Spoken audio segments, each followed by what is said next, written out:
গ্রামের ছোট railway station.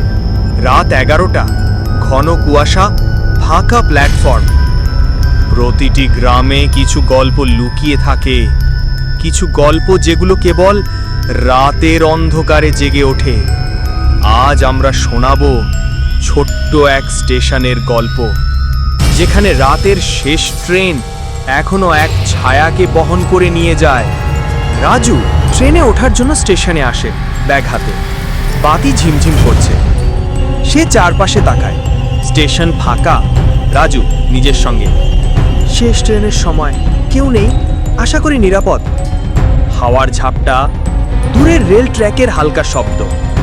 Raju ধীরে ধীরে ট্রেনের দিকে এগোয়, ব্যাগ শক্ত করে ধরে রাখে। প্ল্যাটফর্মের একপাশেই হঠাৎ অদ্ভুত ছায়া দেখা দেয়। রাজু চিৎকার করে, কে আছে ওখানে?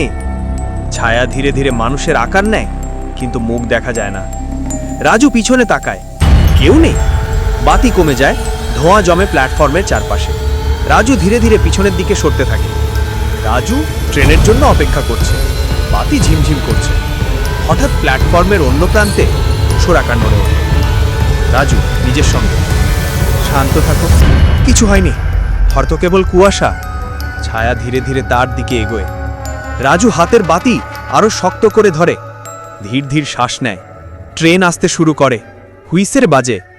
ছায়া ট্রেনের সঙ্গে মিলিয়ে হারিয়ে যায়। রাজু ট্রেনে ওঠে। রাজু শ্বাস ফেলে, হায়, এটা কি সত্যি ঘটল? আমি কি শুধু কল্পনা করেছি? ট্রেনের ভিতরে টুইস্ট। ট্রেন ধীরে ধীরে ছুটছে।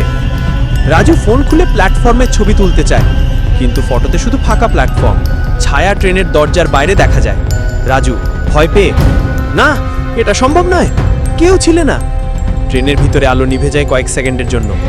আলো ফিরতেই ছায়া ট্রেনের শেষ কামরায় দাঁড়িয়ে থাকে, তারপর মিলিয়ে যায়। পরদিন সকাল ও এন্ডিং। স্টেশন কর্মীরা রাজুর গল্প শোনে।